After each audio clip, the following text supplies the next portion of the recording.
Hey everyone, I'm your host, Courtney Massey. And I'm your host, Valerie David, and this is the night session. Ooh la la. We I are never actually, going to have a smooth transition from that beginning. we're not. We're really not. Because I get awkward because I'm like, I'm supposed to talk now. And also, I just had a brief panic because I have to go from my starting the webcast screen to my tab screen. And I just had like a moment of panic for some reason. I was like, I gotta switch. Okay, anyway, hi guys. Welcome to another episode. I'm so happy that we have listeners. This is great. All And right, so sorry, go ahead. You were gonna say I something. was just going to say, I like that the last download on the bottom of the screen is Stan Wawrinka ass. Is it? That's Oh, it is. All right, here I'll delete that. Or I'll leave it up. I don't care. But Yeah, this podcast has been brought to you by Stan Wawrinka's ass. I love how we did a prep and you didn't notice it No, until we went live. I know. Just my eye just dropped down to it. And I was like it does. I love. We've been on here for like an hour and she never noticed it, and then we go live and you're just like, oh, by the way. You left that there. I'm so sorry. So anyway, we're so giggly right now. Wow. Yes, we are. We're gonna start with Wimbledon, and I wonder if Valerie, how many times did you cry today? You know what? I honestly didn't. I got close when Roger started to look like he was going to tear up right after his speech. I got a little verklempt, but I, I I was okay. And then I was saying this to Courtney earlier. It's this because it turns out that I seem to have developed some sort of psychic abilities when it comes to tennis. Because this started at the Australian Open 2014 when that started at like 3 a.m. our time. And so it was like I was up late and then I took like an hour nap before it start. You know, you get that weird disjointed sleep patterns. And so I'm like, I can Yeah. sleep an hour before it starts. And then I set like 12 alarms. And in that hour nap that I dreamt that Stan won. And I like dreamt him holding up the trophy, which is like Aw. not the kind of dreams I have. Normally they're all weird and twisted. So Me too. yeah, so it was like so I had that little like premonition, and then this year the French Open, I kind of like had this feeling like, ooh, he's gonna do it. And this time when it was like the first round that Roger played, I looked at my husband JD and I said, "Uh-oh, I have this feeling. This is good. This is going to be good Wimbledon for Roger." And I said, "But I'm not going to say anything to anybody else because I don't want to jinx him." And I just had this like, this is going to be his, Wimbledon, and I didn't know for sure he was going to win, but I knew it was going to be good. And then so it was like he just played so awesome throughout the whole tournament. And then this morning when I got up for the final, I had this like pit in my stomach and it was like he's not going to be able to do it. Oh. And then I kept trying to talk myself out of it, like no, that it's not his destiny. He can fight it. It's like because I like felt like it was so true. My psychic abilities are so strong. It's funny because I do the same thing. Like I've had these like feelings and things have come true. Yeah. And I'm also, my ancestors are from Transylvania and gypsies, so I kind of have that like thing in my head. And then I think of something and I go, oh no, no, that's bad. Don't think that, it's gonna come true. Exactly. It's so dumb. It's so irrational, but I mean, we're all connected to the universe, and Exactly. But it was like I just had this feeling, and part of it is too because I base a lot of times we've talked about this before. I think in the Tennis Atlantic podcast that we did that you get to know a player so well that you can tell a lot of things from them. And when Roger had his post-match interview after the Murray match that was like just blindingly awesome and everyone was going crazy, and they asked him, was this level high enough to beat Nole? And Roger was like, we'll see. You know, he said, you know, Nole's been the best player for years now, and you know, I'm gonna try my best, but you know, we'll find out on Sunday. And I was like, oh crap. And so I was thinking to myself, like, well, maybe he's just trying not to be overconfident, you know, and like throw it away or whatever. But Roger's always been very honest about how he played, how other people played, whatever, you know, to the point of being blunt, which some people don't like. But he does it about himself too, and it's like, so sometimes when, you know, he says something like he doesn't, you can feel like he's trying to be positive, but he doesn't think he can do it.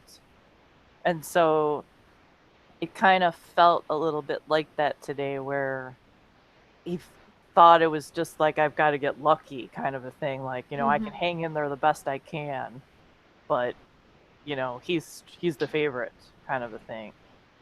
And I felt like he came out nervous in that first set. And even though he was playing awesome, then when he had a few golden opportunities, he kind of tightened up, and there were like, I don't know, 4,000 forehand errors into the net. It just felt like every time you turned around, it was just whack.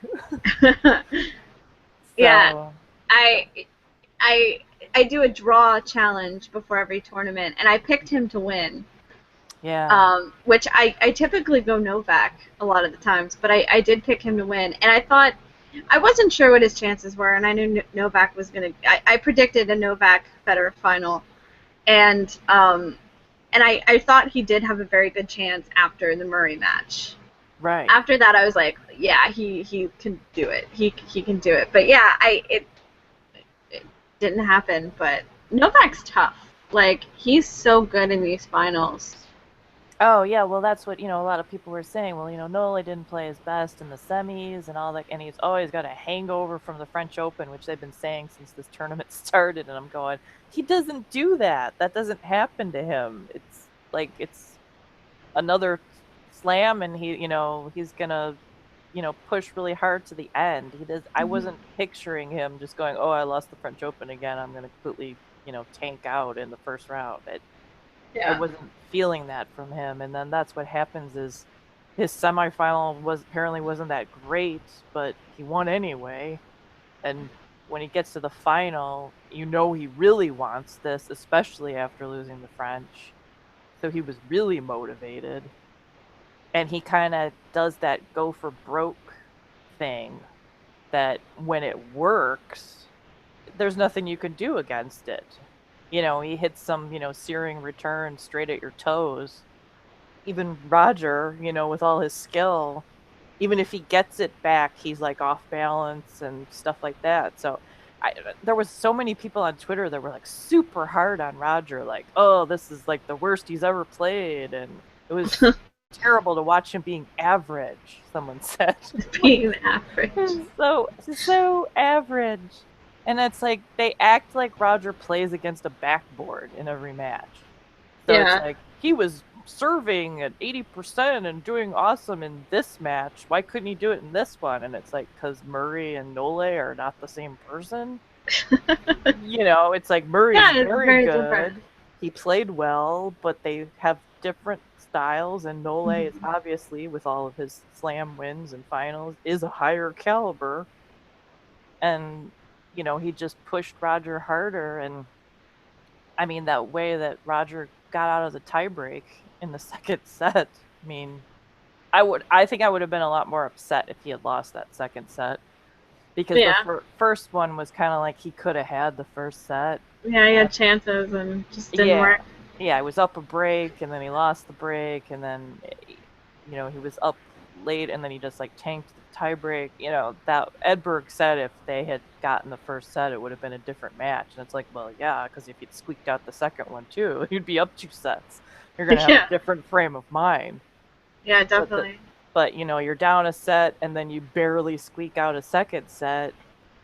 Then the third, I mean, he came out swinging and tried to capitalize on it, and Nole said that too. He said that's why he was so angry at himself, because he said, you can't let this kind of thing slip against Roger. He's like, he's going to come at you now. you know, he's gonna come snatch your wig, apparently. Yes. And so he said, you know, he faced like 3 break points and stuff. And so then when he got out of that and broke Roger, then Nole kind of felt like he could take charge again. And something weird happened to Roger in the 3rd set. It was like, I said it online at the time when he got broken, I wasn't worried because he seemed like he felt so good about that 2nd set that he got casual. And you know, and it was great that he got relaxed. I didn't feel like he was so tense anymore. But then sometimes Roger gets too relaxed and he was softballing the volleys too much and then getting killed. And so then when they came back from the rain delay, it just it all just went away quickly. Yeah. So it was disappointing to me, but Roger is 33 and he's in another slam final. He's number 2 in the world. Yeah. I think it's kind of dumb when people are like, oh, he should retire or whatever, or should he retire? I feel like the retirement talk should come if he's not getting past the 1st round. Right. If he's, you know, if he can't really make it and he's not, you know, but he's still getting to these finals. Like, he's still, you know, and it's not just a murder out there, you know, he's still in it. Right. I feel like that's such a weird overreaction from people. Yeah, they get carried away right away, and it's like it seems like they've kind of like lost perspective, you know. It's like Roger, you know, he isn't gonna win everything anymore. The fact that he's still so unbelievably at the top of the game is like we should be, you know, dancing in the streets. It's like, you know, a lot of players. Well, Andy Roddick retired at 29. So I mean, that was typical for tennis players. It was like there was no way you'd still be like in a contender for slams. So my thing is always like I want to enjoy Roger as long as he's, you know, there. I want to take advantage of it. Keep playing, Roger. And as long as he's feeling good and enjoying it. Yeah, exactly. And I think it shows how dominant and how good Roger and Rafa were at that time period. That now that, you know, Roger's still doing well in normal standards, but because he's not winning every single tournament, it's weird to us, and we think, oh no, you know, he's gonna retire. He needs to retire because he's only winning runner-up, and like, the quality is still so high, yet we expect it to be flawless. And it's just, I think it just shows how that time period was when they were both so dominant that now any little thing we're like, so it's gone. He can't play tennis anymore. He's ruined. The sky is falling. Yeah, exactly. But I mean, in a way that's good for him because he upped the bar so high that the standards are so high, but at the same time it's like, you know, calm down. It's okay. He's okay. It's still great. And I love, what I did love, and I joked about this earlier, was during the award ceremony where, you know, he was very gracious in his interview and he was smiling, he was being very sweet, and they panned to his team and his team just looked like someone died. They looked like death. Like they should have brought black veils to put over their face because the looks on their faces, they were just the most depressed I've ever seen anyone look on a tennis court. Like, and it wasn't like, you know how Andy Roddick, like he was very emotional when he lost, and it was a very sad time because you knew, you know, and, you know, Roger, although he probably, I assume, was very crushed, you know, he showed he showed positivity out there. So it was just funny to see his team just be in such a dark place.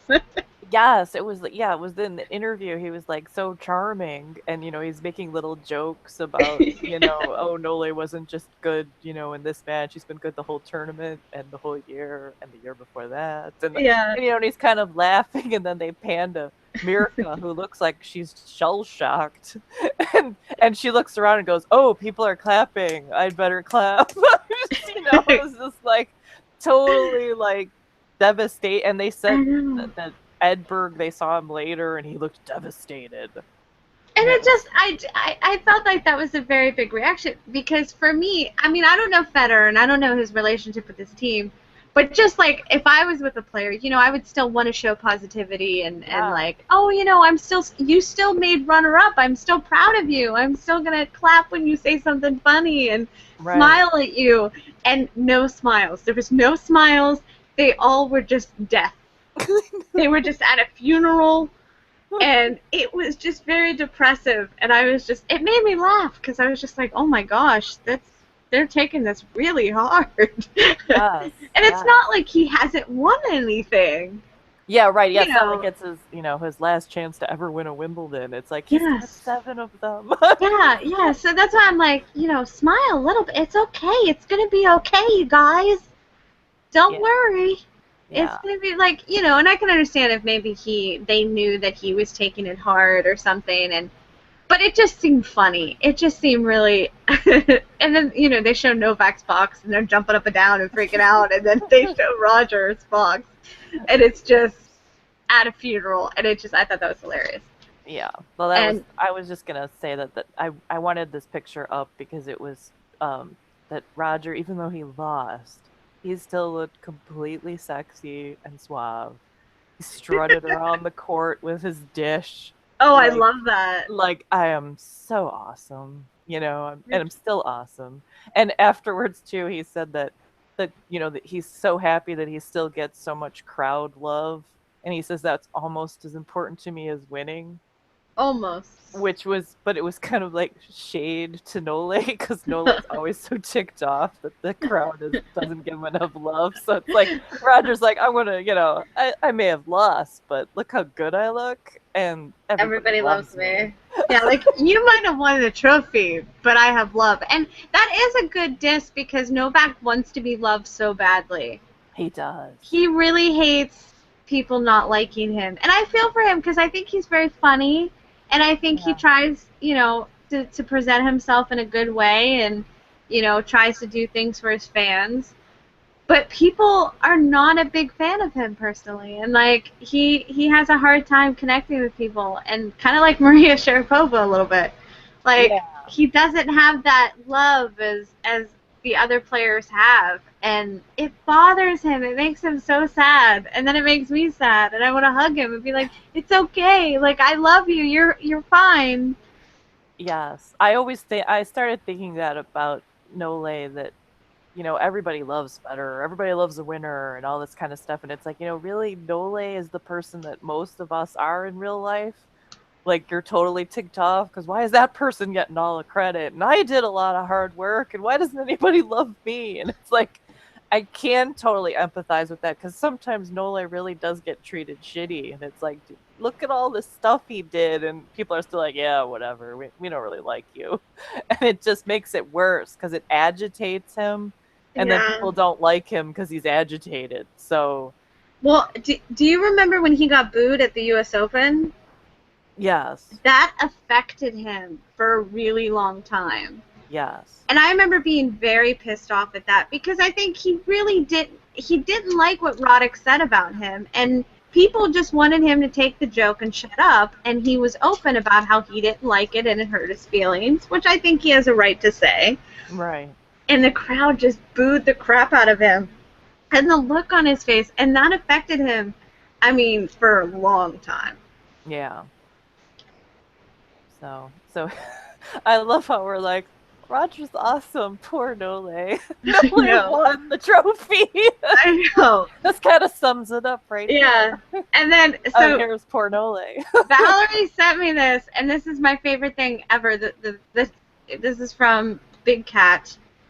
It says, when you try to go Hulkamania on your t-shirt, and then you remember you don't even lift. And he's trying to rip his shirt, and then he couldn't, but he did it so smoothly. Like, he realized it failed, and then he aborted really quickly. Yes. And just smoothly just took it off. Yes, it was just like, I'm just stretching the collar to make this easier to get off. And then we said this would like be a perfect commercial for Uniqlo. Like, even angry tennis players can't rip our shirts in half. Yeah, and I just thought this would be a great failed Avengers spoof. Like the Hulk, and then him, and then them making fun of him and be like, whatever guys, I won Wimbledon, fuck you. And so poor Nole and his shirt fail. eat a Snickers. Why? Because you think you're the Hulk when you're hungry. There you go. That's what it was. He needed a Snickers. A power bar. You need something for the muscles. Protein. Oh my god. Oh my gosh. Okay, so any other things that happened with Wimbledon that we want to dish about? It's actually not too, usually slams are very crushing for me because all my favorites go out early because I'm a masochist and I like people that don't win things. I don't know. But there were some Ernest Gulbis is my favorite player. I don't want to hear it. All right, exactly. You feel my pain. But Denis Kudla, who I talked about before, was our American that got to the 4th round. And last year, I was watching him in Winnetka in a challenger. So for him to be at Wimbledon in the 4th round was pretty awesome. And Aga made it to a semifinal and played well in the semifinal. She didn't completely crap out, which had kind of been an MO that she'd been developing that was not good at all. So she had a very good tournament. CARO did not do that great, but she's done so poorly in Wimbledon in the past that she did not know that Manic Monday was a thing because she'd never made it to the 2nd week. So she was in press conferences going, "We all play on the same day? Really?" So the fact that she made it to the 2nd week was an accomplishment.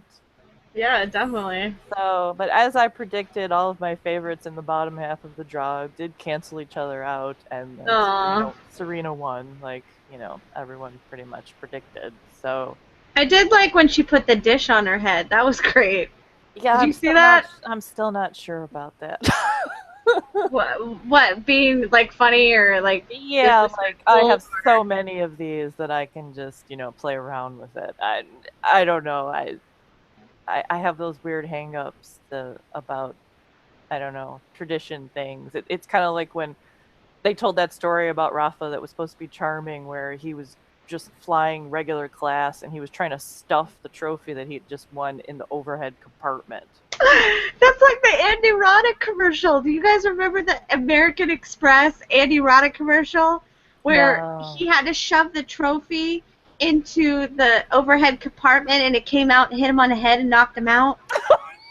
No. It's one of my favorite commercials. That whole line, there was a couple of them.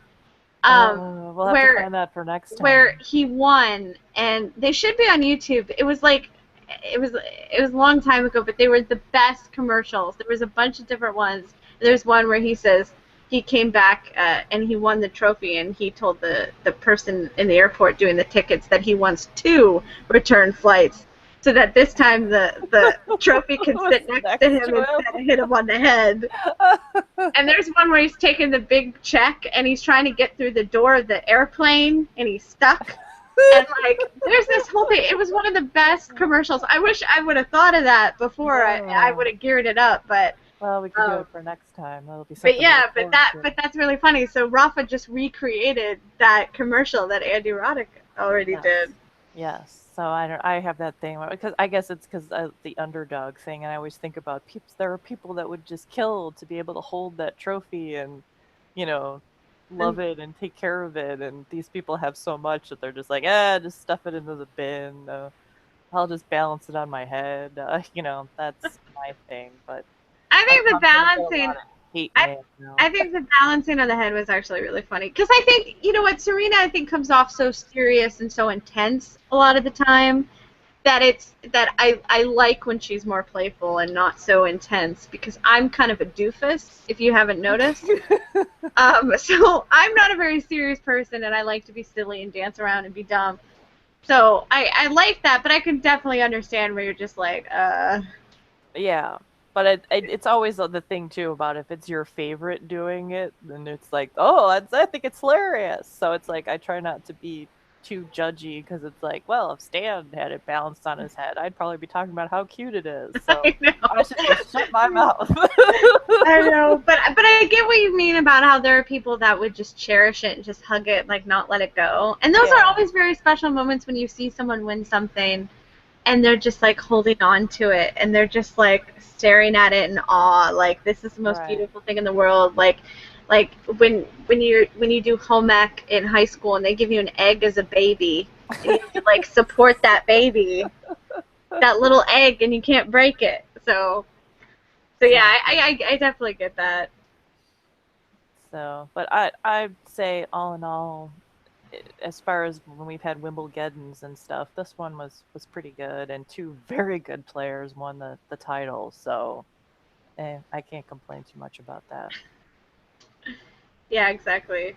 So I think if you don't have anything else to say about Wimbledon, I think we're moving on to our night session potpourri. Potpourri!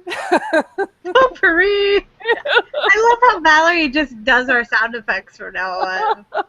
And she also did this graphic, which is really cool because she added in the tennis balls in with the potpourri, which I think looks flawless. Like, I thought that was I thought it was like that at first until you brought that up. Oh, well, I'm impressed then, because I'm always just like, I don't know what I'm doing. I'm going to try to make this work. I'm following tutorials online. No, you're so much better than me. So I'm going to explain. The night session potpourri is just kind of a mix of things that happened over the week that we thought was pretty funny. First up is Jack Sock took over the ATP World Tour Instagram, and there was a lot of goodies. First, you got Kyrgios. This is really cute. And he also had Tomic. He's got all the young guys. Yes, he got all the youngsters. Look at this bromance. And we didn't. Oh, Vashi. That was crushing that they lost in the doubles. That was fun. But Jack had a broken finger, so I guess you can't really say anything about that. Here's the boys grooving. They're so cute. They are. They're really cute. But they have a lot of fun together, and it's cool to see all the young guys just hanging out and being bros. Being bro. Yeah, bro. Living that bro life on tour. It's cool, and it's nice to see because they're all different, like, nationalities and stuff. Because sometimes you see the Americans hanging out with the Americans. Yeah. You know, the Australians hanging out with the Australians. So it's nice to see Jack hang out with kind of everybody. Canadians, Australians. Yes. All the youngsters. It's nice. Jack is a total whore. He'll hang around with anybody. Yeah, really? He loves everyone. I wonder if he'll hang out with me and love me. Yeah, that would be awesome. Yeah, I don't think I ever met Jack Sock, so maybe I gotta work that next time. Be like, hey, I can totally bro it out with you. Yeah, bro. Like, I got boobs, but like, I could be a bro. I could totally do that. And we also have, speaking of Kyrgios. Yes, I found this amusing, this little gem on Twitter about, this was actually a great thing because they were talking about that, you know, the main big ticket tennis was over, but people were still there to see the Legends doubles, and it was a full house, and then here's two people climbing up the wall to watch the doubles, and here they're about to get busted, just like Kyrgios was. Yeah, Kyrgios style. So, I shouldn't encourage this, but I'm like, we should start like a selfie trend, like Kyrgiosing, which is basically just standing on things you're not supposed to, trying to look at the match. Oh no! And like, it's a Kyrgiosing selfie, and like and like bonus if you can get one of the guards telling you to get down. That's right. You get a free T-shirt if there's a guard dragging you off of whatever you're not supposed to be on. Yeah, this is an awful trend that shouldn't happen, but I'm gonna encourage it. So all y'all hooligans out there. I should have put up. I have a picture for that. Maybe I can do that for next time, because there was a Nole stand practice in Cincinnati that was so packed that you couldn't really see, and there was a kid standing on a handrail, not up against a wall like this. He was like on a balance beam watching the match. Oh my gosh. And it was like, oh, that's not safe. I don't even know where that, I'm trying to like think in my head where that could have been. Where was that even at? What? Oh, on what court? Yeah. That they made a new party deck over on court 15, and it's got the ramps and stuff, and so they used one of the Okay. Oh, railings so it was on the sitting on that. railing of the wooden deck. Yeah, but it was still a narrow. It was not something that was easy to I balance. get what I mean. I was like, where is there a railing next to a court? Like, sorry. Yeah. I went to Cincy for so many years, I just couldn't picture it. But now I totally get what you mean. So I'm sorry. I just had to picture it in my head, and I was like, I can't visualize this kid risking his life, Yeah. and I want to imagine it in my head. So Yeah. Well, that maybe next time I'll post that picture because I think I might actually have it in one of my posts because it was one moment where I was just like, I have to capture this. It's like, please don't do this. This is not safe. Oh man, we should start a trend of tennis fans killing themselves for a selfie. Selfie. For Kyrgiosing. Yes. Kyrgiosing at the tournament. We need to have the Beats headphones on, preferably in hot pink. Yeah, man. man. Keep up with the trend. That would be awesome if that was an actual thing. We would get we wouldn't get in trouble. They would, but yes, we're not. Yeah, we're advising you not to do this. It's unsafe. But no, don't do this, you guys. Yeah, it's totally. I'm totally telling you not to do this. Wink, wink. Yes. Yeah, don't do this. And also we have this next one, Dominic Thiem, who turned into Jedward, and it's amazing. And I will explain Jedward to those of you fellow Americans who don't know who Jedward is. Jedward is a boy band made up of two twin brothers, and they were on X Factor in the UK and later represented Ireland in Eurovision. And they're these two, they have like really high blonde hair, and they're kind of known for being really annoying. Like, they're not really known for their music. They're more known for being very energetic, like little bunnies, and like annoying the crap out of everybody around them. So I recommend all of you, you can go look up their music. Sure, that's what that's what they do.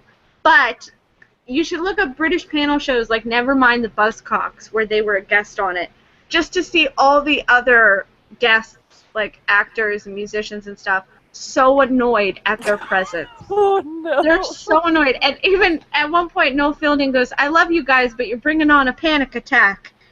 And it's really funny. And there's also, I don't know if it was the Nevermind the Buzzcocks episode or something else. They're on a bunch of different panel shows, and I watched it so many years ago. But there's one episode where one brother is trying to reel in the other, because one of the brothers is very aware that they're very annoying. Yeah. And he's trying to tone it down, and the other brother is just like, woo, he's just doing his thing. So anyway, Dominic Thiem looks like he could be in Jedward, and that's the funniest thing to me. But luckily, he says this is not permanent.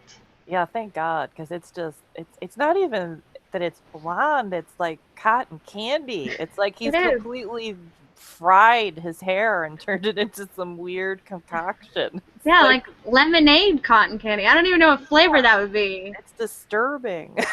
Like, he should do it like blue or something. Like, go punk with it. Yeah. Not the blonde. I don't know what the blonde is. Like, I can understand if he did blue or like pink or green or whatever. I don't know, punk. But the blonde is very weird choice. Yeah, and just the top, like. Yeah, it's not good. Please, it's not great. Let's not make this a trend. Like all the players with those horrible neck beards.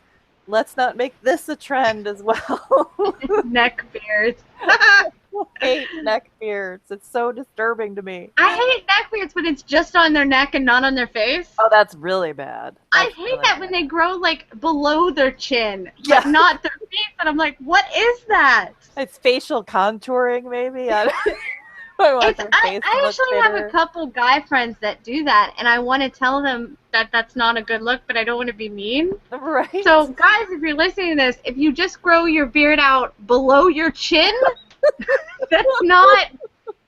Nobody wants to fuck you, okay? I'm going to keep it 100 right now. That is a huge turnoff.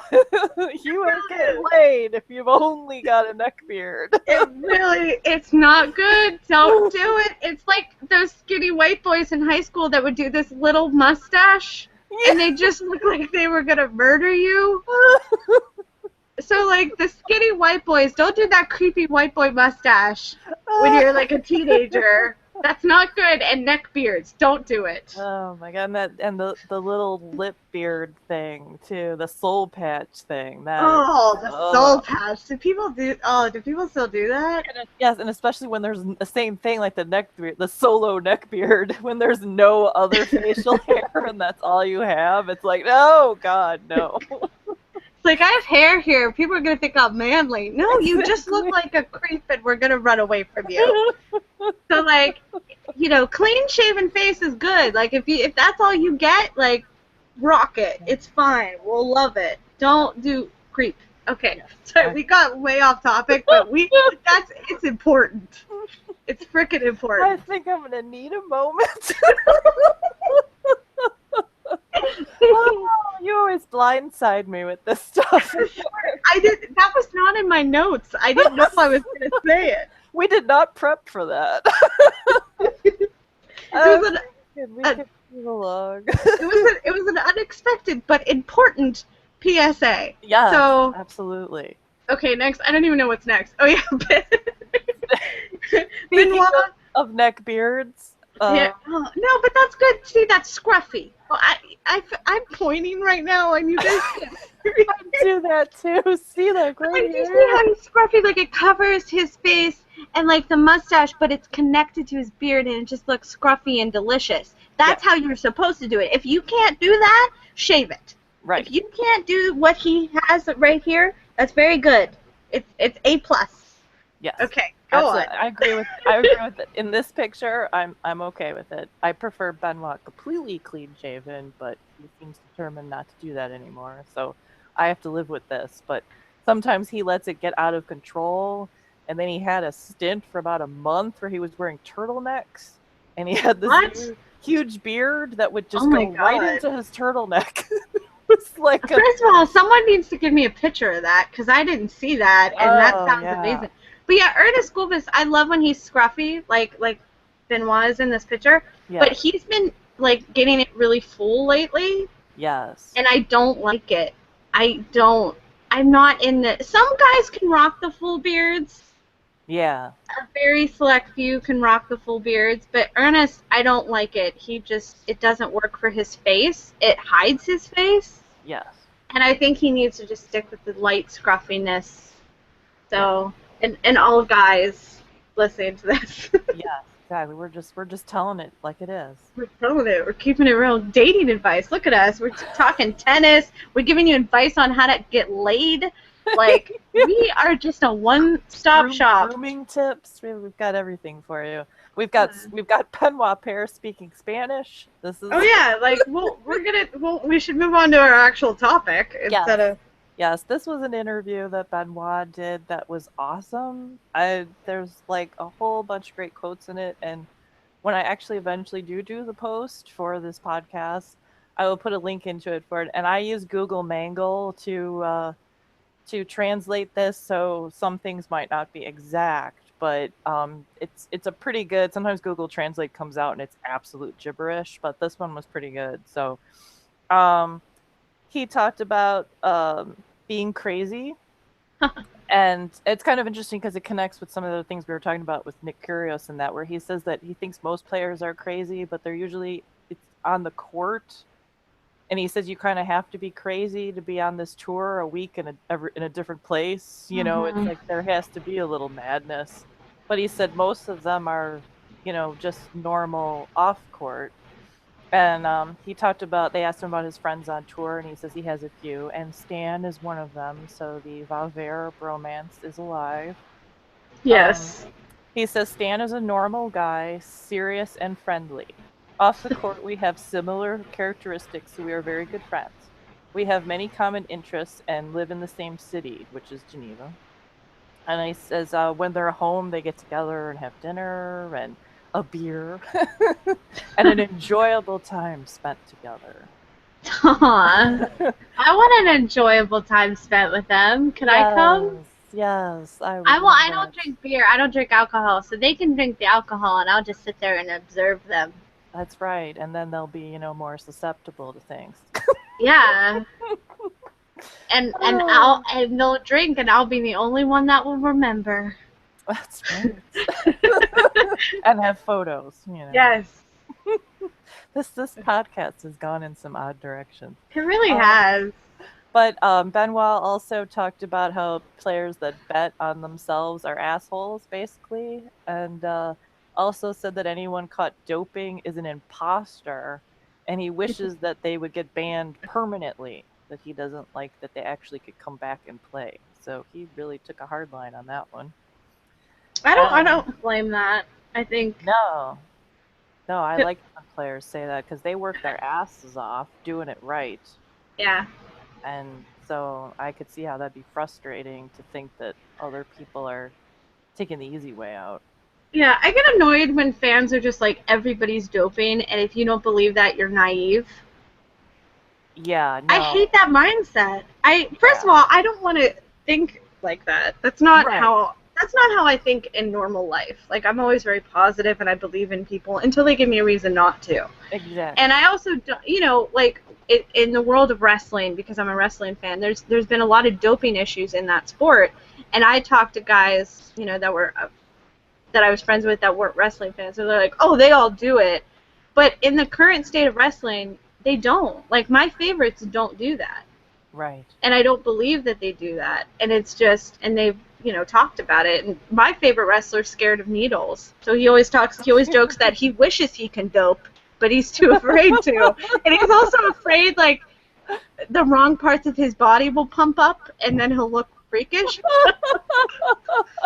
So I believe him. Like, I believe him because he's a doofus and he's kind of a scaredy cat. It's amazing. So I really hate the kind of negative, oh, they're all doping, and if you don't believe that, you're dumb. I'm just against that. So Right. I guess I'm dumb, you guys. Like, Yeah. sorry. I'll be done with you because I think it's the same thing where it's like I'm not gonna say that no one does it.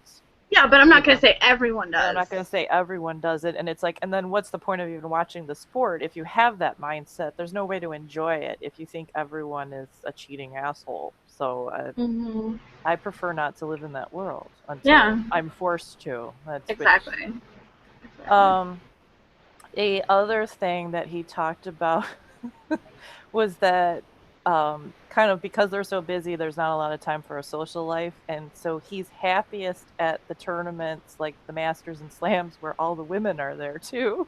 Oh. And he said that that's why I played so well in Rome of 2013 because there were women there. Ernest has said the exact same thing. Not that he played well, but how he loves like mixed tournaments because he gets Yes. to look at the women. Yes, which I'm totally okay with. Yeah, And no, it's a it's fine. positive thing. I mean, he didn't say anything derogatory. It was just like, Yeah, ooh, all these no, women around me. I'm gonna play awesome.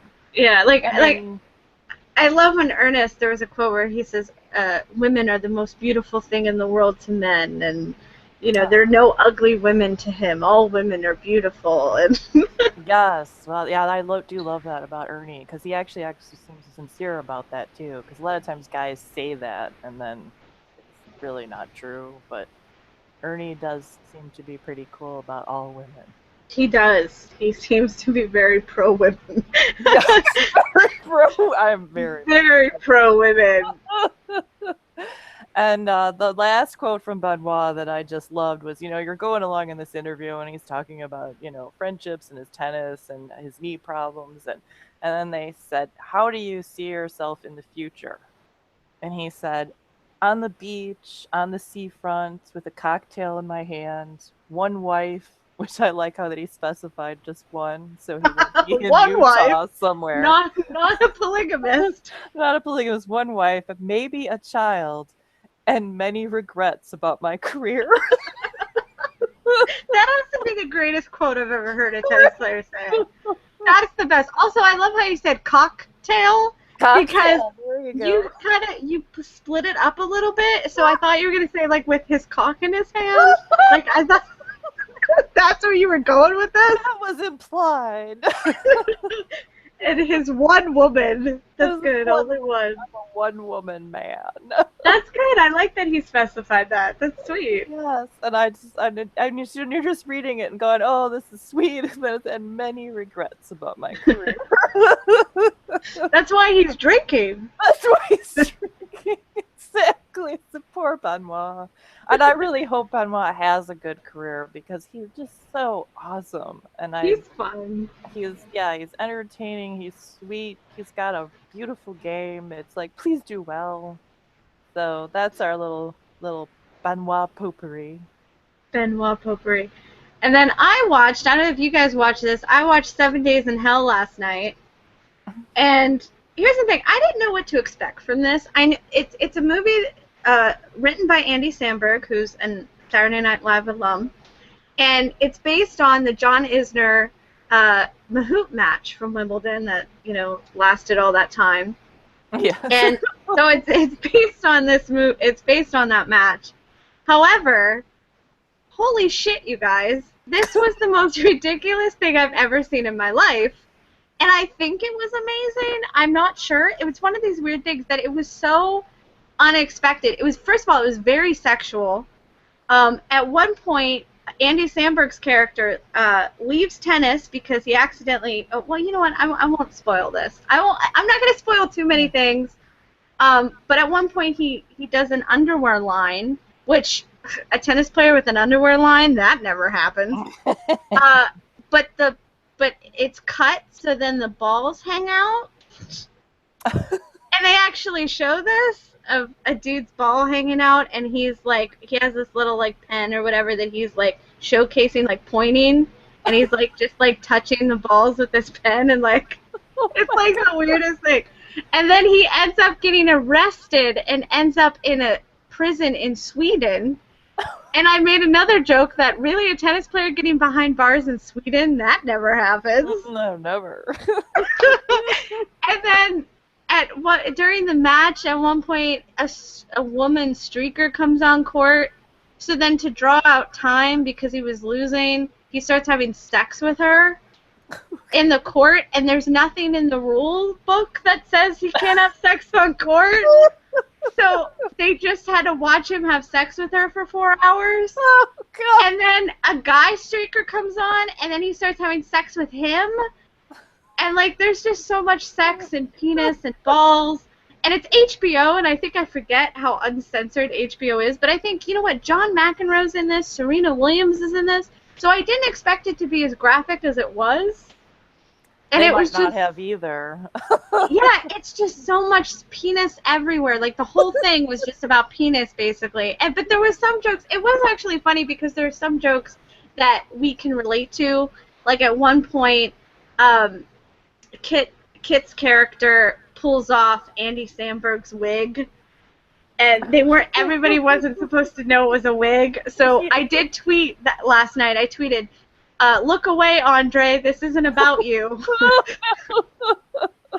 But there are jokes that tennis fans can like. Also, there's a sports show where the host is real perverted and likes Kit Harington's character, and he makes him put his shirt up, and he's feeling his abs, and he's real perverted, and it reminded me of me and Valerie. And I was like, oh my gosh, we have to get him on this show.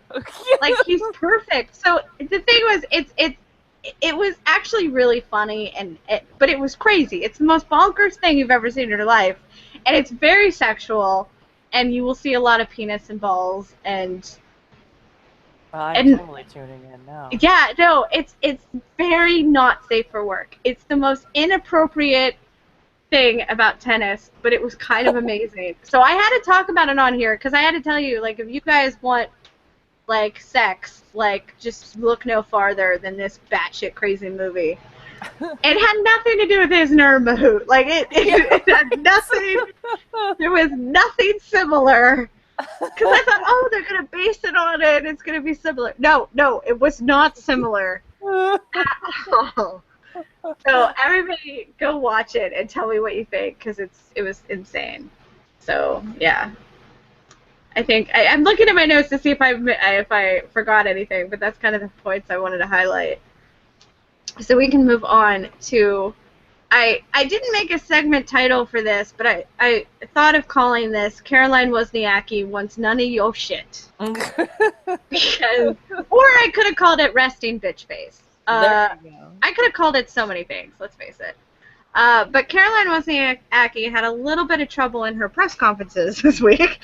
One of them being when an interviewer asked her about Rory McIlroy, her ex-fiance. And I'll play this for you. Look at her face. And she just looked at the moderator with murder in her eyes. And he said, you know, let's stick to tennis questions. And they, you know, stopped it. But the look on her face, just look at her face. It was just so perfect because she just like it was like just a pause and then looks at the moderator like, "Are you gonna fix this?" Yeah, like she didn't even say anything. Yeah, she just did this turn, like, I'm gonna kill this person. You better do something. Yeah, it's like I shouldn't have to handle this. Get this person out of my sight, off with their head. But it's true. I did think that was uncalled for. It was so ridiculous because I think the person even asked something like, "Have you gotten a message from him?" Yes, yeah, it was like, something about his injury. Yeah, and because he was injured so badly, and then they said, you know, did you get a message from him or something? And it was like, what? Yeah, it's like, have you been following the news? You know, it's like sometimes these people wander in, and you're like, do you follow tennis? Do you do any research? Yeah, it was really weird. It was just such a weird framed question. And I think she handled it well in that she wasn't going to say shit. Right. And I think she did right by that, because I would have been super pissed about that. And the thing is, I know when they first broke up, she's going to deal with questions about it. You know, and I think she knows that it's inevitable. But so much time has passed now. Yeah. And then to ask her about something like, did you get a message from him? Yeah, we talk all the time. Yeah. Like, what the hell, lady? Yeah. It was really weird. And then earlier, she had another problem where they kept asking her questions about Camilla Georgie. Is that how you say it? I don't know how to say her name. Yes, I believe so.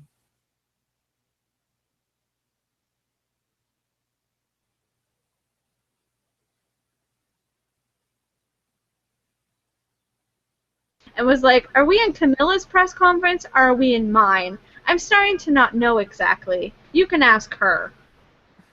And then they keep going, and they go, you're going to play her.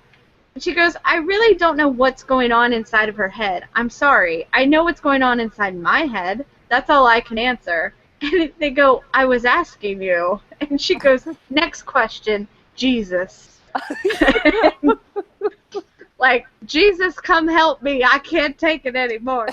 Yeah. I wish she would have just said, y'all need Jesus. Yeah.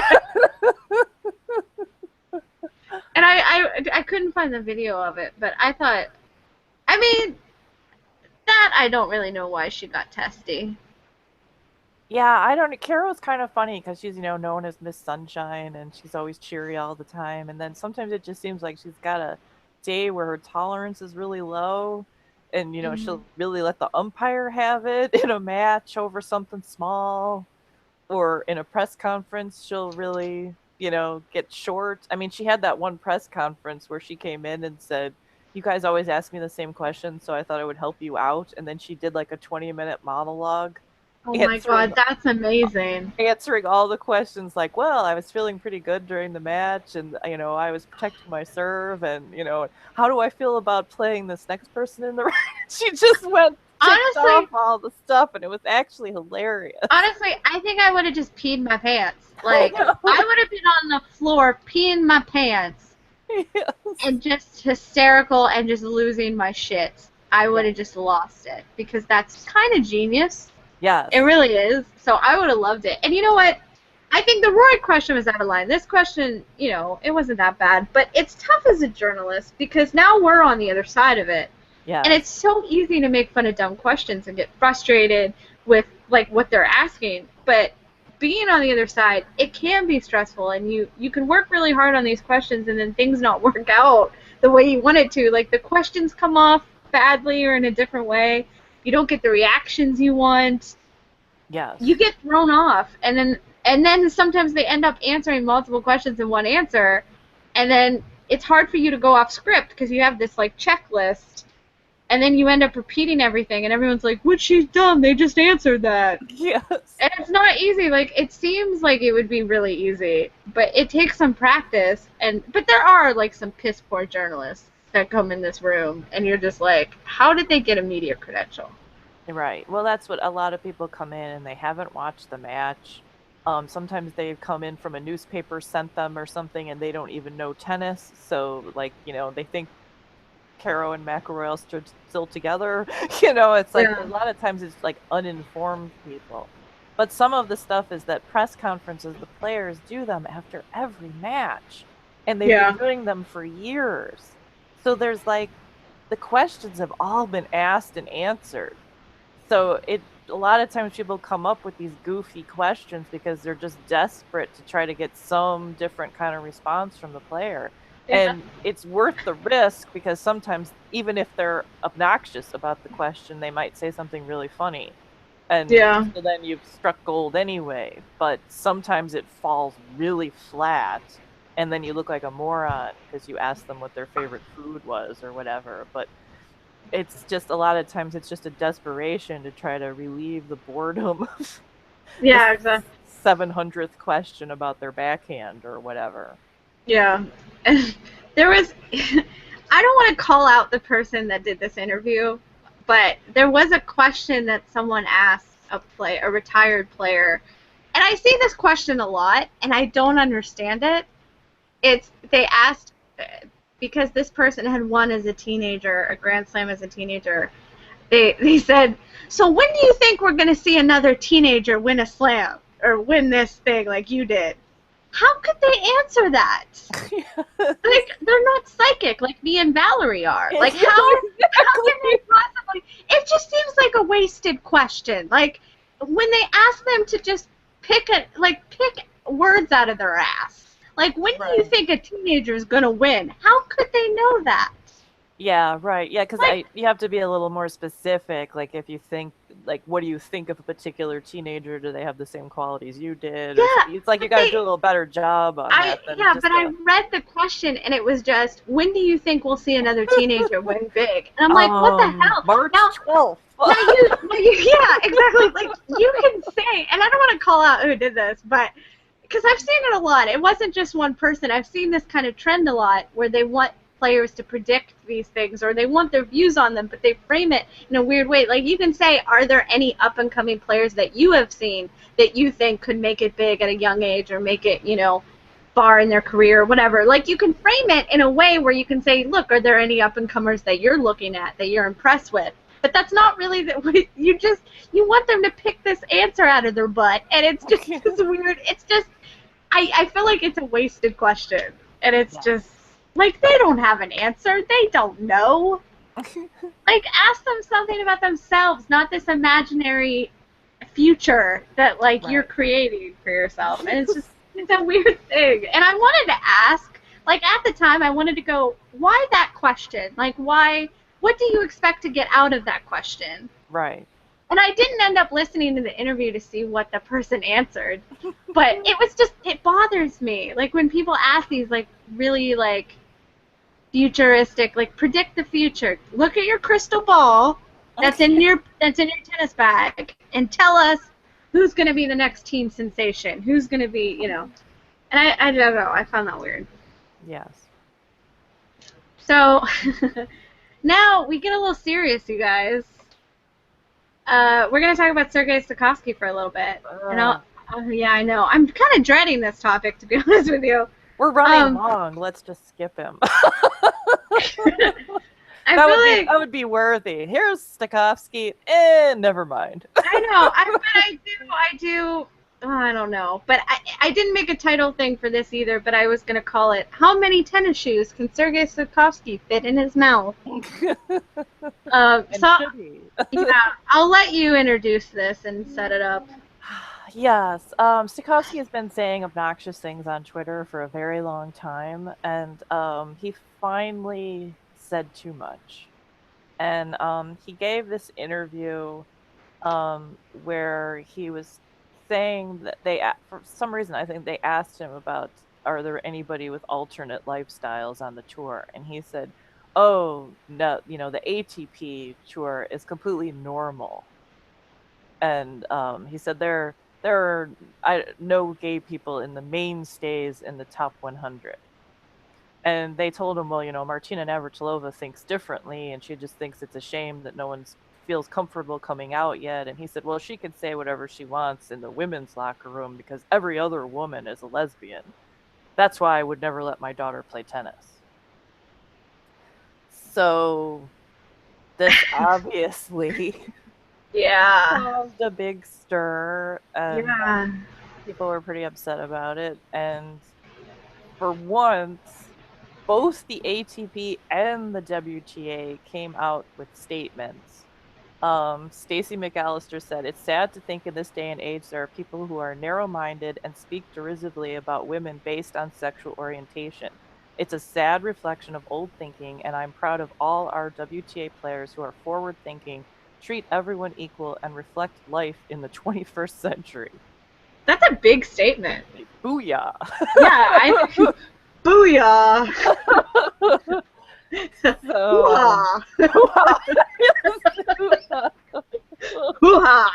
This was from a previous conversation. We'll just leave that hang to make you wonder about it. We might explain. We have our own inside jokes. We have our own is one of them. And then the ATP came out and said Stakhovsky's alleged remarks are offensive, unacceptable, and have no place in our sport. And then he added that the matter is being reviewed internally to determine if he should be roasted over hot coals. I paraphrased there a little bit. I like how I looked at that, like, wait, that's what that says? I don't remember reading that one. I was using the translate button. Oh, yeah. That's what it said. It was pretty impressive because a lot of people have tagged the ATP for years about Stakhovsky. So he's very big about pay equality, that women shouldn't get as much money, and he just likes to talk about all this stuff extensively and seems to enjoy when people get riled up about it. We can really go weird. On to Martina. So Martina didn't want to give up on this. So some people were saying that he had been mistranslated and that people were getting riled up over nothing. And so Martina went and asked him, did you really say this? That you don't want your daughter to play tennis because she might turn into a lesbian. And he said, I don't want my daughter to play professional tennis for many various reasons. Yeah, so he talked around it. Yeah, which was like a dodge. And then he said, and to be deadly honest, I never thought of it in that way. Meaning it's the least worrying case for me. It's still there. It's just not high up on the bar. Yeah, so it was like, so don't get offended because I'm not really worried about it, but I still think it's true. So Martina said, well, by the way, what you said was homophobic. Perhaps we can speak sometime in the future. Thank you. And he said, well, of course we can, and with pleasure. And Martina said, it's a date. Which, Stakhovsky interpret that in a different way. I want to hear. He probably thinks, "Oh my gosh, I changed her. I turned her. I turned her. She's now. I'm so good that she just wants all this." But I really want to be in that conversation. Yes. Like, I really want to just. It needs to be filmed. Like it. I need to be a fly on that wall because that would be pretty amazing. And I love how Martina, instead of really getting upset or lashing out at him, she wanted to kind of talk to him about it and explain why it was wrong what he said and how he said it. Right, and to make sure that that was what he actually meant, right? Because a lot of times people jump all over somebody and then you find out that it was like, well, wait, they turned two words around, or that was a mistranslation. And that has happened to players before where it was like it actually wasn't what they said. But in this case, his response indicated that it was. And then, after he got all kinds of vitriol on his timeline, he tweeted this: sexist, women hater, homophobic, did I miss something? You people made my day. And he posts a picture of him playing mixed doubles. So I'm standing next to a woman. I am not sexist. Yes, There's a woman in my presence. and I'm not having sex with her. So, you know, Yeah, and like, obviously what I'm does the progressive. homophobia have to do with any of this? Yeah, Like, well, is that's someone gay in this photo? exactly. Like, have you just outed someone?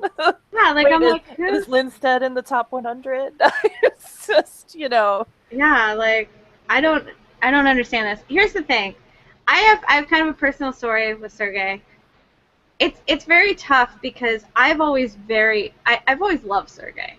I've always been a huge fan of him, and he said, you know, he rallies against pay equality, which I understand that he's against it, and a lot of players have come out and said that they were against pay equality. It didn't really surprise me, and it didn't Right. anger me. You know, I was just like, you know, that's your opinion. You know, a lot of people got on Gilles Simon, but you know, it was his opinion. It was fine. I didn't say anything. But Sergey seems to be really angry about it. Like, he seems to really rally against it to the point where it's just silly. It's just ridiculous. Why are you getting so worked up on that when it really has nothing to do with you? And it just seems very silly. But I always thought he seemed like a good person. He has been nothing but nice to me. And in this one instance, I have a friend named Tina who I went to grade school, or who I went to middle school with, and she currently lives in New York City, and she does speech therapy, and she ended up illustrating a children's book, I think about cleft palates, that went global and was published in certain countries and given to kids. And she ended up going on a trip to Ghana, and she was raising funds so they can get books and supplies to give to teachers and parents and these kids at these schools, and as well as hospitals. And she was raising money, and I didn't have money to give to her, but I am so supportive of her that I wanted to do anything I could. So I started reaching out to tennis players, because I did see people, you know, would go, oh, retweet this charity, whatever. So I'm usually not comfortable doing it, and I wasn't comfortable, but I ended up doing it, and I ended up tweeting to Sergey her link to raise funds for the kids of Ghana, and he donated his money to it as well as retweeting it. And Yeah. that meant the world to me. And it was a very special thing, so I always held Sergey very close to my heart, and it breaks my heart when he comes out and says things like this that are very against my personal views.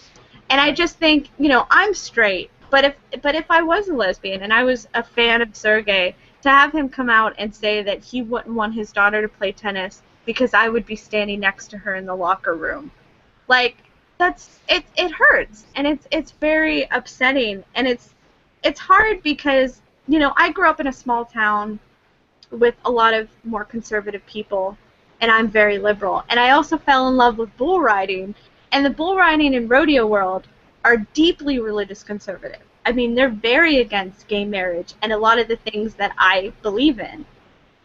But it's hard to get more outraged at them, because I think it's because I'm the minority. Whereas with tennis is so liberal that I think it's easier to kind of point fingers and be like, shame on you for thinking that way. And it's hard because I like Sergey, but there's definitely some flaws there. There's definitely, you know, he this anti-women stuff when he seems like a good husband. So it's Yes. it's very confusing, and it's just, I don't know how to feel about it, because I'm very disappointed in him. But it's hard because I have this kind of personal connection with him, and I don't know how to feel. Well, I think that that's a thing about people aren't usually like, you know, completely good or evil, or, you know, Yeah, it's like some exactly. people have good qualities and then some things are cultural. And, you know, he's always insisting, look at, I'm not sexist, I'm not homophobic. And he might actually believe that, because Mhm. there's always those people that are on that level where they're like, I don't go beating people up or, you know, setting fire to homes and stuff. So I'm not sexist or homophobic or racist, you know. So they think if they don't do anything extreme, that they're not harmful. And I mean, obviously, extremists are more harmful, but it doesn't mean that the things that you're saying are good and that you should be proud of them or Yeah. ignore that people are upset by them. And so I mean, I hope that he does have a conversation with Martina, because that might be something where, you know, she can explain. Like, Yeah. you may It think meant, you're okay, but yeah. you're not. And there was a great quote from Russell Brand, who is also controversial, where he did say, "I don't think I'm sexist, but I remember my grandmother, the loveliest person I've ever known, but she was racist. But I don't think she knew. And I don't know if I have some cultural hangover. I know that I have a great love of proletariat linguistics, like Darling and Bird. So if women think I'm sexist, they're in a better position to judge than I am, so I'll work on that." And I love that he's saying, I don't think I'm sexist. But if a woman comes to me and says, I'm being sexist, well, they're in a position to say that. And he's recognizing what position he's in and how he would need to reevaluate what he's saying. And Sergey is kind of like, well, I'm not sexist, I'm not homophobic, and you all are making my day, and you're all crazy, and I love the hate. And it's just like, does he really not know? And Right. is he willing to accept his position? And if people say, look, you're being homophobic, is he willing to reevaluate the way he says what he says? And that's kind of the big question mark with him. And also, you know, we said like about it being cultural or things like that. Like in Ukraine, another Ukrainian, Alexander Dolgopolov, Yes. on his Instagram said that he would teach his son or teach his kids not to be gay.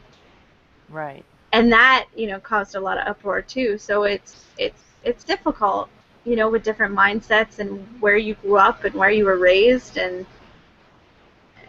you know how much you're willing to be accepting to people.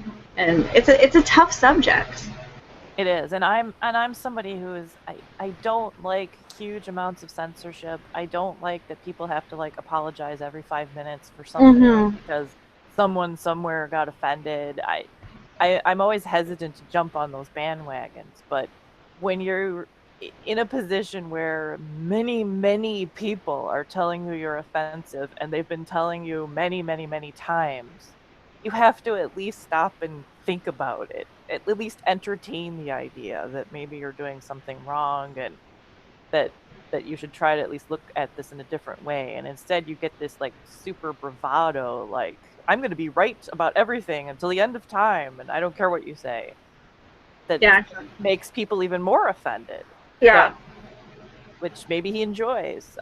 I don't know. But in the way that he's so defensive, it almost seems like he isn't, you know, he doesn't like it, but this is like his only way that he knows how to deal with it, is by being more offensive. So I just... Yeah.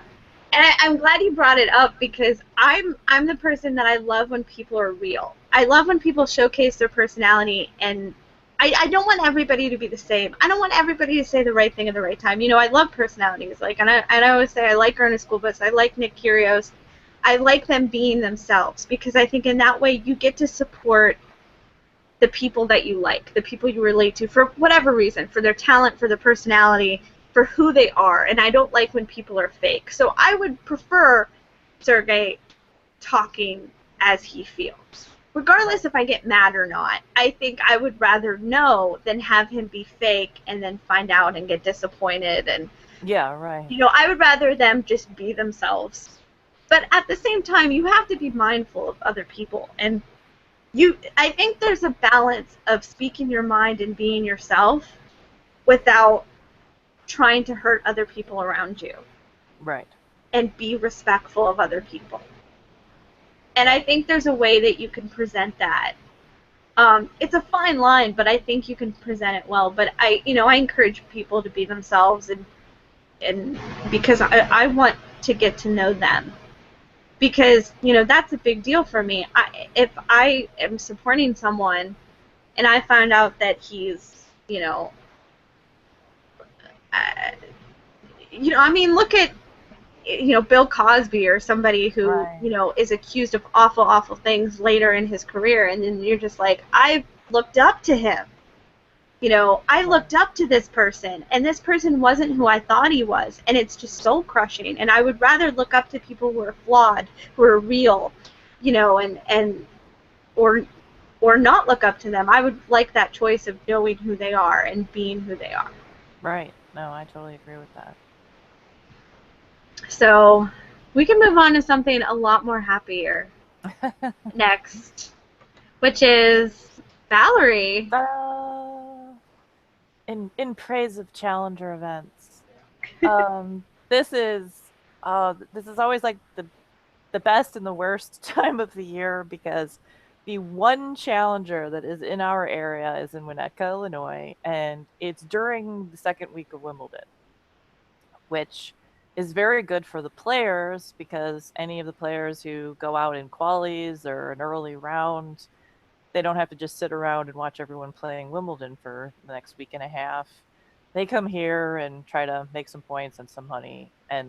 But it's tough for fans, because you're all caught up in Wimbledon, and then you have to drive 2 hours through traffic to go to see this challenger. But it is so cool to go to challenger events, and I know a lot of times people just don't even think about them, because it's like, oh, it's lower ranked guys, whatever, who cares? But if you love live tennis, you go to these events, and you're so immersed in it.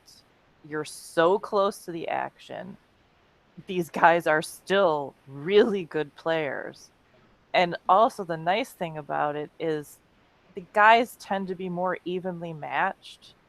A lot of early rounds of slams are what you're watching on TV, is a lot of blowouts with people whose rankings are, 200 points apart.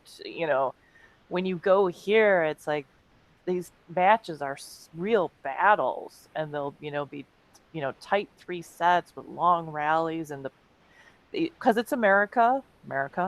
The courts are fast, and it's just really exciting. And it's also entertaining, because it's like a completely different world.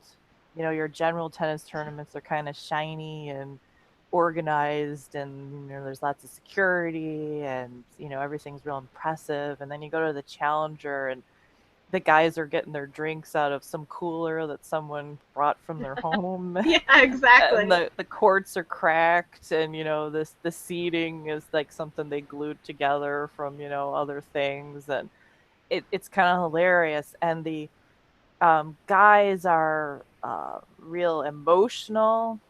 Oh yeah. And they swear a lot. Oh yeah. There are no obscenity warnings here, unless you like really say something nasty to the umpire. That's pretty much the only way you're going to get called out on it, because these guys yell out all kinds of stuff. And there's also a lot of just running commentary. There'll be like 3 courts of guys playing at the same time, and you'll be hearing, well, that was like the best point I've ever played. Yeah, that was real good. And then 2 guys things over, the other guy is going, how did I miss that ball? And it's just so hilarious. It's almost like a comedy sketch. It is. I agree, because it's the same way when I went to Granby Challenger, and it's so raw, and it's just it's amazing. It's like an uncensored, raw tennis world, and it's amazing. Yes, and it's there's a lot of times this Winnetka one's pretty good, especially when you get later in the week. There are quite a few people there, which is nice for the players, because they get some energy, because there's nothing worse than playing on a court when there's only like 2 people watching you. And when you're in the audience, you feel awkward, because you're like, should I clap? It's, because you're like right there. Oh, I know, I do too. And then they look at you. Yeah, and when that's what it is they look right at you. They make eye contact all the time, and then you're not used to it, so you're like, you feel so self-conscious. Yes. And I have this huge-ass camera. Yes. And they're just staring at me, and I'm just like, I don't know. Do I say hi? And like Peter Polanski like stared at me all the time, and it made me so nervous.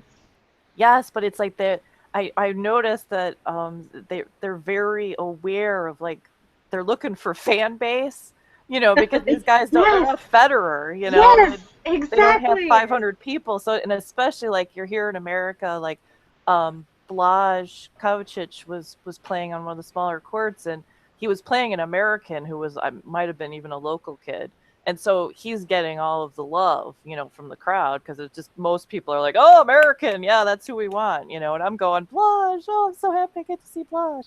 So it's like, as soon as he notices that you're clapping when other people aren't, then he starts looking to you, you know, after every point, like, how was that? Was that good? It's Was that? so And it weird. becomes like a personal relationship. You're like in their box out of nowhere. Like, you are their box, and they notice when you go to multiple matches, and they notice when you hang around their practice court or whatever. Like, they notice you more than on the main stage. And it takes a minute to get used to, because when I went to Granby, I wasn't used to it, and I met Braden Schnurr there, and he I had taken pictures of him, and I'd written about him on my blog, and he had saw that, and he had, you know, shared all that, and he actually ended up messaging me, because I was gonna, he ended up liking my page, and I was gonna talk to him, but then I chickened out, and he ended up messaging me after the tournament and saying, like, thanking me for my pictures, and saying, you know, next time you see me, you know, come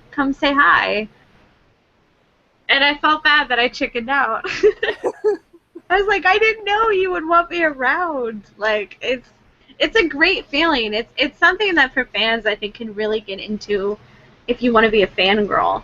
And there's also, in Granby, there is a court. There's like a line of courts that are all in one fenced-in section. And you actually, to watch the match, you have to go in and sit on the court. Yes, this was like that too in the smaller. This is like the main court that. Yeah, and here, then you have to go sit on the court, and for me, it was very hard to do that because I felt like I shouldn't be there. Right. And I felt very weird, and I had a camera, and I was like taking pictures, but I would only stay there for a few minutes because I felt too weird about it. I don't know why, but I just felt really weird because I'm just sitting like back behind the baseline, and it's like, I shouldn't be here. I know, you feel like you're intruding. Yes, like I'm not supposed to be on the court when the players are on the court. Like, this is kind of behavior that they tase you for. Like, I'm not supposed to be here. So I think next time I go, I think I'd be a little bit more confident because I know that's how it goes. But your first time, you're just like, am I going to get, like, a security guard going to, like, take me out at any moment? Like, am I okay? And it's really weird, but it's a really cool experience. Yes, and that was when we saw one of the first Harrison match. That's the other thing about challengers. There'll be, like, 2 lines people, one on either side of the court, and so when they check lines, they're looking through the net a lot of the time for the calls, and there's no Hawkeye, and so then you get if you love John McEnroe level umpire drama, there's tons of it. There's tons of it. So there's like probably an argument per game because and you know, when you're watching somebody like Harrison, who has a little bit of a temper, he's very ready to be pissed off about line calls. And he was at a crucial point in one game, and he hit a shot to the baseline, and it was just out. And he got all hot that it got called out. And, you know, I kind of turned my head, and he was looking directly at me and said, "Was it in?" And there's this weird, you know, euphoria moment where you're like looking around behind you and stuff, like, is he he's not supposed to be talking to me, is he? Yeah, like, since when are we his box? Like, that's the thing. Yeah, like, and I mean, and he just said it out loud. He was like, "Is it in?" And my husband wasn't sure, and so you know, he said later that he was making this face like, eh, and I just shook my head because I had seen it clearly. And you could see, like, the temper just drain out of his face, and was like, okay. And and then he went and won the next point. And my friend John was there next to me. He goes, "I think you just saved Harry from a meltdown." It's like, you don't have to be upset about this one, Harry. It was out. And they take your word for it. And it was the next day when Blige was playing. This was the same thing where he thought Harry's shot was out and it wasn't, and he started going off on the umpire, and my husband's shaking his head, and Blige looks up at him and goes, "Was it good?" And my husband's like, "Yes," and he goes, "You sure?" We were like, "Yes," and he goes, okay. And then they just start playing. So it's like they kind of consider you like the impartial jury. It's like they're mad at the umpire and lines people. These people are morons. But hey, you in the audience, you'll tell me the truth, won't you? That's funny. I love that. Yeah, and there was even the Mike does the commentary for a lot of the live streams of Challenger events, which is another awesome thing. You can watch Challenger. A lot of times there's like major tournaments and there's no stream for it, and you can watch a Challenger, and Mike commentates a lot of them. And in another match that we weren't at, we were listening to the commentary, and the ball had been clearly out and wasn't called. And Mike was going, well, we could see it was out, and Harrison is looking at us, but, you know, we don't want to interfere in the match. We don't want him to get upset, but it was clearly out. And I love how they're, like, whispering, trying to... Yeah, because they're right next to the court, and, like, they're just like right on it, you know? We don't want to cause any problems. It's the most, it's like, yeah, don't upset the Harry. By the way, I want to add that when I worked for Tennis Atlantic, Steen Kirby actually brought it up to me that he wanted to try and get commentary jobs at some of these challengers and wanted me to co-host with him. So I'm like, so I just want all of you to know that this ridiculous person almost did a commentary thing. Like, that was almost a reality of this doofus commentating a match. Not just talking about how hot they are off, you know, just here. I would have been live on your screens going, look at his butt when he hit that forehand. You see his butt? I know. My God. Did you see him pour water on himself and, like, Steen, and I don't know, do you guys know what Steen Kirby sounds like where he has that southern drawl and he's very serious? So he'd be like, you know, it hit the line and all this stuff, and I'd be like, look at his butt, y'all. And, like, it would have been epic probably, but, like, no one, everybody would revolt and be like, we're not listening to this garbage anymore. Sorry, I had to put that in there, so go on. Oh, so I was just going to say, so here's some pictures of the players that are there. It's Harry and Frank Dancevic, who I tend to call Snoopy because he's the one that got so hot at the Australian Open that year that he said he saw Snoopy on the court. So, but he's like Frank Dancevic male model here. He looks like a Ken doll. Yes, he was like so studly. He's just like tall and buff and handsome, and the hair's perfect, and it's like, damn, it's like, this is good stuff. Maybe he got a hold of Milos Ranic's mousse. I think or whatever he uses in his hair. And I think I've got on the next one his. Oh, did you put the GIF in? Did you give me a GIF? Of Frank's shot where he ended up on the ground. You never gave that to me, did you? Oh, I did. You might have missed it, but that's okay. Okay. It was gonna make the point of that there is like fantastic tennis here because these guys are working so hard because they're battling for like 2-3 points. You know, that when you're ranked, you know, at 112, you could then get inside the top 100 with a win here. So these guys are very intense.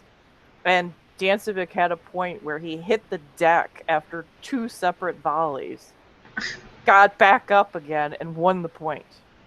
Oh my God. So and then he had to have an MTO after it.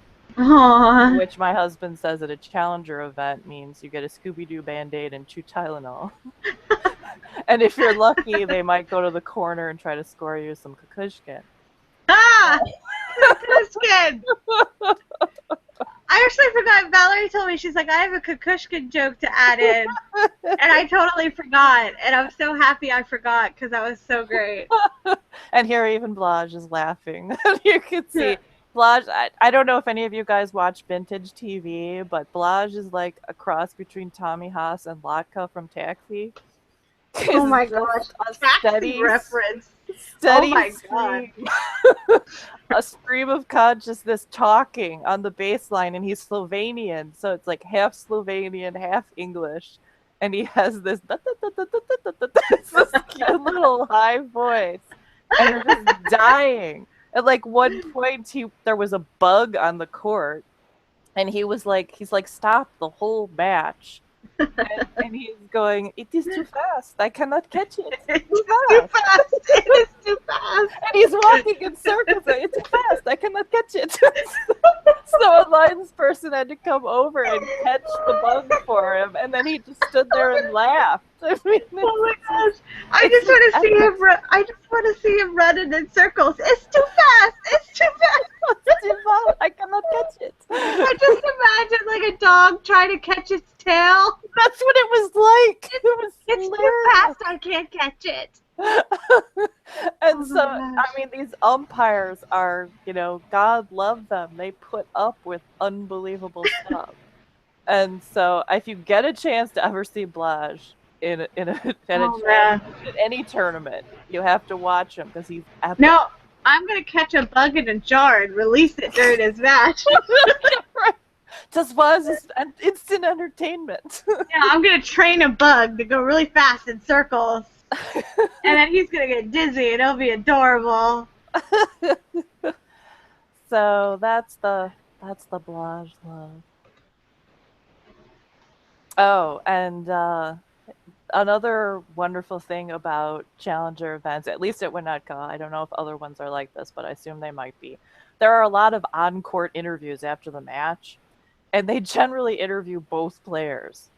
So you might be a player who's lost in the second round of a Challenger, and you will get an on-court interview.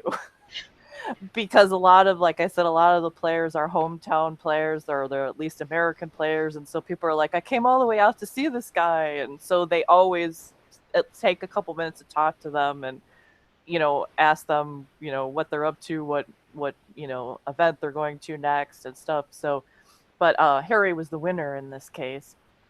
And they always stand on the side, which probably is because it's a Challenger and their microphone cord doesn't extend that far.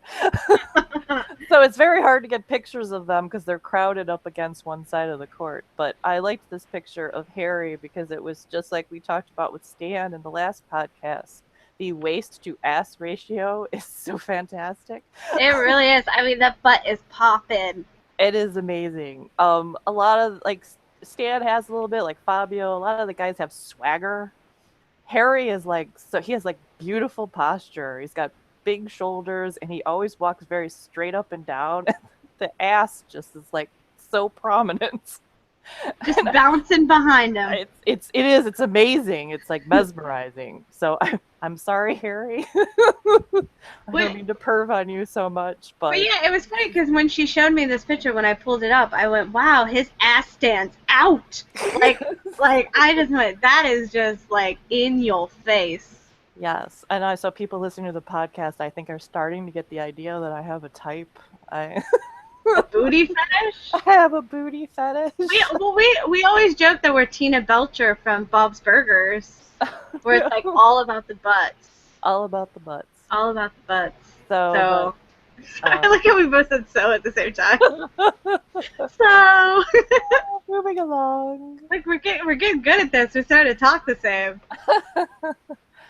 And that takes us. We just slide right into the tunnel. Slide in, man. And nice and slow. To talk about Ryan Harrison. Some more, because we're not done yet. We're not done yet, because I cannot say enough about this boy. He is glorious. This like, wait, his shirt says "Let's do this," but it says "Let's Dottis," which is why I have this picture originally, because I tweeted that, was like, is it "Let's do tis" or "Let's do tits"? Let's do tits. But really, the picture is because his eyes are so freaking blue. It's unbelievable. And I liked this other picture. This was from Davis Cup a few years ago, with pretty little Jack Sock behind him. He looks so cuddly. Like, I love when guys wear big hoodies and they look like you just want to hug them and like. Yes. And you just had such a pretty face in this. I got this off of the TV. So I was like so awestruck by this moment. But I'm like, I have to take a picture of this. You're such a fangirl. I like pretty tennis boys, and so there's a picture of some prettiness, and this is. You can zoom in on this later if you'd like. This is a picture one of the guys posted of them at the beach, and it's Ryan Williams is in there, Mitch Kruger, some other American players. And Ryan, who apparently went swimming in his shorts, and, you know, there's just more things to love about Harry, apparently. We wish the guy taking it wasn't so far back. We have no idea why he's 10 miles away taking probably a cell phone picture. I guess they wanted the thing in the behind them, the shack behind them. Yeah, they obviously had no clue about what the important focal point was in this picture. Yeah. We need to teach them about photography. Like, Kokonakis popped up in this picture. If you get my drift. If you get my drift. You get my sand drift. If you get my sand drift. We got so many highbrow jokes in this webcast. We're just nailing it. We are. We're so highbrow. Like, you have to be, like, really intelligent to get these jokes. Alright, what's the next one? I don't even know what I have up anymore. Oh. More booty. This was, you know, it's not just us. There's these, if you watched any of the Spanish or South American matches, there is always the advertisement girl who has to stand there and stick her chest out and just be a billboard for various. She doesn't have a big chest. It doesn't seem to matter to them, but it's just. I'm just saying, I got more. That's all I'm saying. Exactly. She's just, you know, she's there for decoration. Some of the matches they have them, they kind of act like ball girls. And see, in this case, she's holding the umbrella. But they always, apparently, probably are told they have to act very professional. And so they, most of the time, studiously do not look at the player. And so it's kind of entertaining sometimes to watch them during matches to see when they slip up. During shirt changes, and then moments like this where the booty was just too difficult to resist. And you can see she doesn't move at all, but her eyes dart down. Yeah, it's just her eyes. She's like so stoic and like, I'm a statue. Exactly. Hold on, my eyes. My eyes are. I have to blink. Hold on. And then there's just the slightest little hint of a smile in the last picture. Like, yeah, that's pretty good stuff. So, like, Harry, you are admired everywhere, just so you know. So what else do we have for her? Oh, this was on more butt-related things. A few years ago, Harry did a Q&A session, and just on a lark, I asked him about Cosmo rating John Isner with the best tennis butt, and asked him if he was upset that it wasn't him, and he replied, "So jealous." Which I always like to test players and see, are they willing to go down that perverted tunnel with me? Oh, tunnel! Look, we're still in tunnel. The tunnel. It's funny. I suggested that me and Valerie start doing our own photo shoots with these guys to show off their assets. And, you know, I got a camera. We can go and be like, all right, take your pants off, turn around. And so delicately handling it. And them just be like, I feel so used. Just don't be shy, show it off. So that's just a little bit of Ryan's sense of humor. And I actually got to meet Ryan briefly in Winnetka, and he was so ridiculously awesome. I should feel very guilty because he was very polite and a supreme gentleman. He shook hands with us and introduced himself as if we didn't know who he was. Which was just so sweet, but he was just cute. So polite and so open to, you know, being touched, which is always rates very highly to me. I wanted to hug the heck out of him because he was just such a ridiculously nice guy. And I tweeted him a couple of pictures, and then this was one that I thought was particularly nice. He has, I said I didn't need to use flash for this photo because his smile lit up. Oh boy. Room, so. Oh look, you're really shoveling it on. You're really. He has that Matt Damon thing where he just, you know, he's got the cute little boy face and then he just smiles and it's like, woo! So, but he liked this picture, obviously, and so retweeted it. And then he replied, which was also nice. And then he stole the picture for his avatar without giving credit. Aww. He even took the tag off of it. So, but you know, he's retweeted it, so people, for at least this week, will know where it's from. But that's fine. You know, he's pretty. He can get away with stuff like that. He's pretty. We talked about Federer having the pretty girl syndrome. You know, if there's pretty boy syndrome too, they get away with more because they're pretty. Exactly. But and he's not the only pretty one. No. The Harrison family has good genes, and this is his baby bro Christian. Who is pretty funny on his Twitter and Instagram, and he's here wearing a suit for Suits, which all of the American players are like fascinated with that show. They oh yeah, they really love that show. Yeah, which is it seems like a couple people got really into it, and then they just got everyone else hooked on it. And I think I've actually seen like Wozniacki and maybe Petco, I think, have tweeted about it as well. So it's like they've spread the word among the tennis community that Suits is awesome. They love a lot of those USA shows. Because I know Sergey used to tweet about White Collar all the time. So they like that kind of network. Yeah, it's those hip shows. Hip shows. Those hip shows that us old folks don't know. We're just talking about Taxi. That you could catch on, you know, I don't know, TV Land or something. Yeah, I was going to say that you can check it off TV Land. right in front of Golden Girls and well, that's what I should have said. Blage was like a minion, you know, then we bring that up a little bit more into this decade. But I do love the shot, just the dog and his suit and his pose and just the style of the kitchen behind him. Like, it's amazing. It's just... I could live there, which is awesome. It's like all their decor matches everything we have, so I could just move right in. Well, I would just live there anyway. Like, it's better than my house. Like, I mean, and with the Harrison brothers, you know, I kind of had a thing about them for a while, and Christian was too young for a while, so I had to keep it quiet. Oh wait, how old is he? I was gonna ask you that earlier because I didn't know what I could say. I think he just turned 21, so I think all right. He's over 18. That's where I'm going. Yes, like, he's legal. I waited. I was very careful.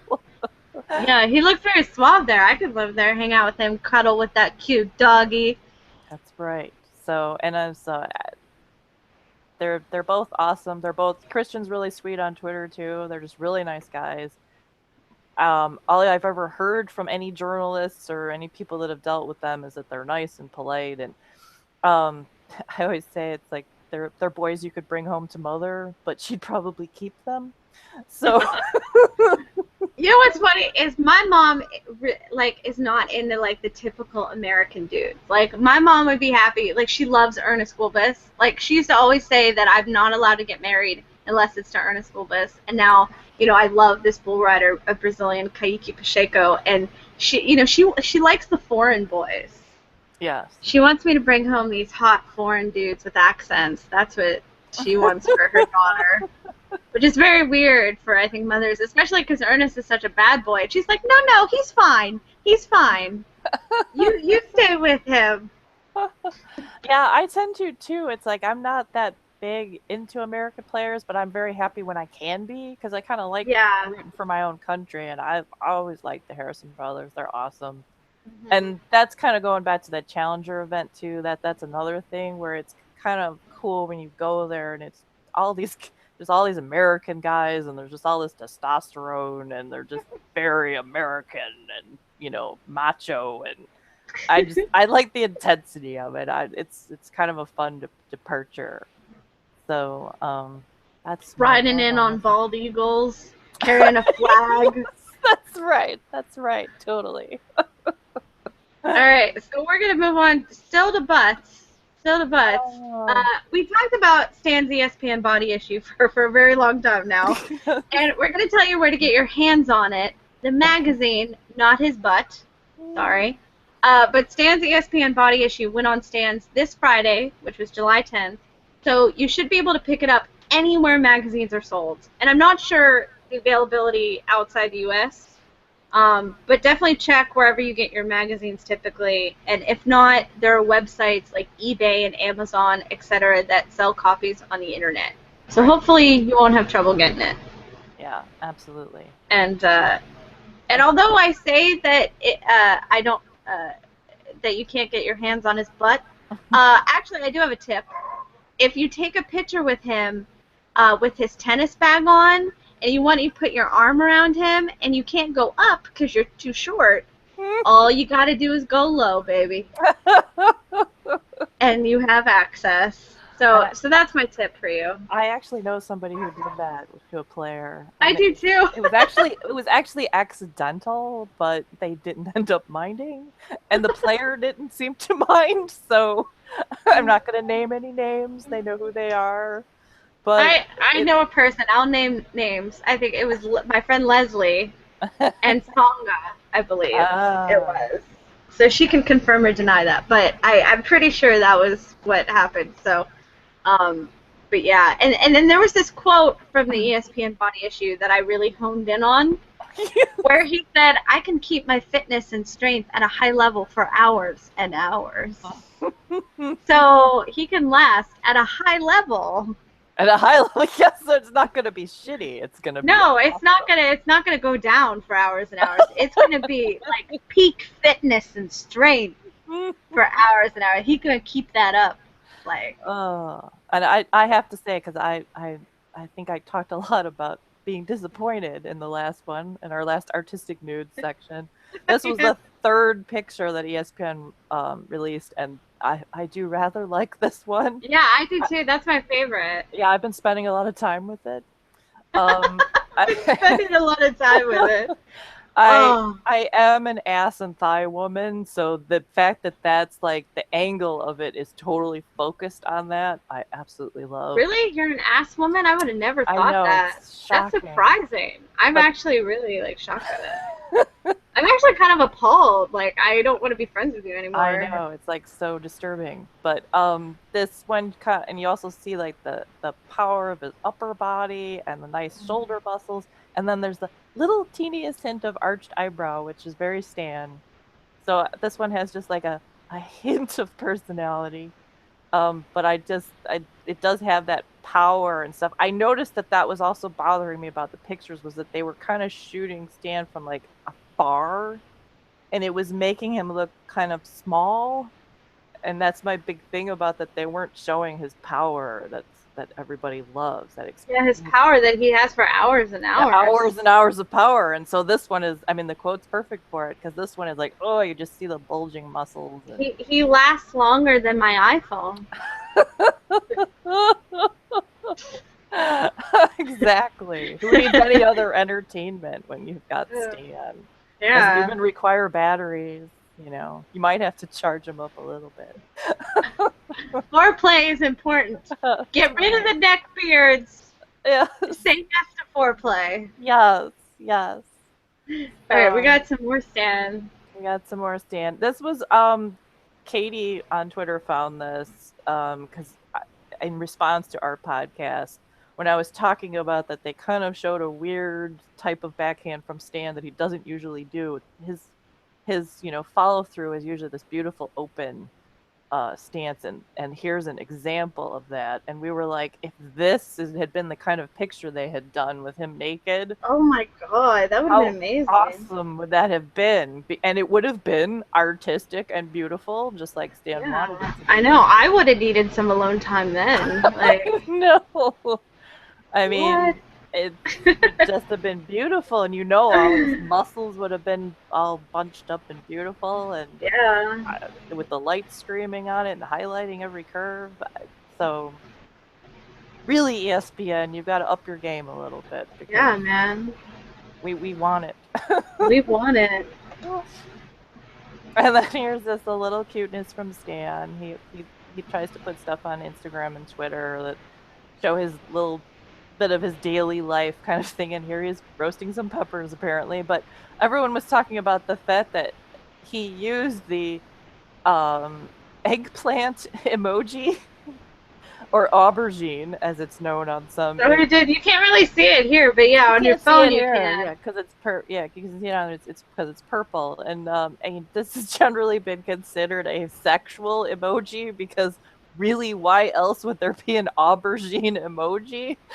You know, it's like that was when Audra was complaining that there's no popcorn emoji, but we have an eggplant. So then everyone was once again questioning, was Stan meaning this to be sexual? Did on your phone sometimes you can't quite tell what emojis are, so maybe he thought it was a pepper. A purple pepper. A purple, but so maybe we, A if you purple want. pepper eaten by the purple people eater. Exactly. Do you know what the purple people eater thing is? Is that just that used to be a kid's song, One-Eyed, One-Horned, Flying Purple People Eater. Oh, that's so maybe you right. 90s kids out there might know what that is. Hopefully. If not, I'm just being weird. But that's actually a reference. Yeah, it's a thing. So, it's a thing. It is a thing, man. So once again, just, are these players innocent or are they making... Do they purposely get us all crazy? Yes. And do they enjoy it? Which from Stan, I would totally believe that. So that's the Stan love. Yes. And we're done, man. We're done. We went through all our topics and probably went way long. I'm guessing we went 2 hours. Probably, because I don't know when we started this. We always lose track and then we start talking and we just enjoy each other's company so much. That's right. And we really talked a lot in the beginning. I noticed that we'd been like 40 minutes and we were on tab 3. I'm like, we're in trouble. I know, because I thought this is going to be the quickest. Yeah. I thought that was going to be the quickest segment, and then it turned out to be the worst. So we're very bad at time management, because and then we make notes, but then we start to get off topic, and then it all kind of goes downhill. But hopefully you guys enjoy it, and we hope that the timestamps help. Right, because you can just listen to it at your leisure in sections. So it's not so overwhelming to people, like, oh, that's 2 hours, that's ridiculous, and hopefully you can just go through and be like, oh, I want to listen to this segment, and then go have lunch, and be like, oh, I'm going to listen to this. So hopefully that's easy enough to do, and you don't mind watching us. And we haven't got any complaints, really, for time, I don't think. No, some people have gotten a little freaked out by the lengthy time, but I know some people did appreciate the time segment. So thank you for giving us that feedback so that we know we're doing something right. Yeah, definitely. And we hope we talked about cock and ass and penis enough for all of you to enjoy, because I know we got some requests for that as well. Yes, we did. And I'm hoping that I convinced some of you about Rai, because I know a lot of people have a problem with his temper on court. Oh. And don't believe that he's an excruciatingly nice person, but I promise you he really is. He's very, very sweet. Hey, and that's another thing about going to these challengers, is that a lot of times when you see these people bitching about stuff on TV, it somehow comes off more hostile or more ridiculous or whatever. And when you're there in person, a lot of times it's funny, and a lot of times they know the umpire and they talk to them by name, and it's kind of jovial and sarcastic, and nobody's really that bent out of shape about it. It's these guys are just emotional, they're passionate about what they're doing, and then they let off a little steam. Ryan gave an interview, I should link to it. John from On the Rise tennis blog did some great interviews and coverage of Wawrinka this week. And Harry was saying one of the things he learned about his temper is that he needs to let some things out and then just get over it, rather than trying to hold it in and then seething for 6 games and losing the match. So he is still going to be volatile on the court, but he's trying to just have it be in small sections so that he can just move on and still play well. And so far it's working pretty good for him. So I hope that you will give Rai another chance to prove how awesome he is. He really is. Well, you definitely made me a Rai believer. Rai believer? That was a bit tricky. I was hoping that would come out smoother, but that was a bit tricky to say. I have like 12 nicknames for every player. So he's generally the thing in people that know them, they call him Big Harry and his brother Little Harry, which is so adorable. So invest in the Harrison brothers. They're awesome. Yes. Yes. Well, thank you for listening to this, and I hope we were enjoyable, Yes, as always. thank you for joining us, and this is the night session.